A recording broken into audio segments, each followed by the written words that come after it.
السلام عليكم. مروحة تفوتي معايا النهار اللي نكون فيه خدامة العشية. هنا كنت بعد ما رجعت ولادي المدرسة فطروا وعاود رجعتهم، شربت قهوتي ومن بعد عاود دخلت الكوزينة، طيبت العشاء وطيبت الجوتي.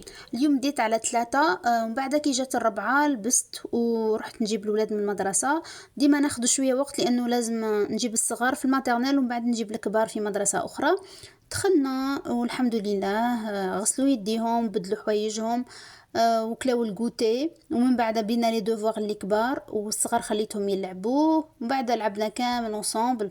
كل مره نروح مع جروب نلعب معاه، مره مع الكبار مره مع الصغار حتى جا وقت العشاء وكلينا مع بعضنا. انا ما كليتش معاهم لي بات، كليت غير اون سالاد.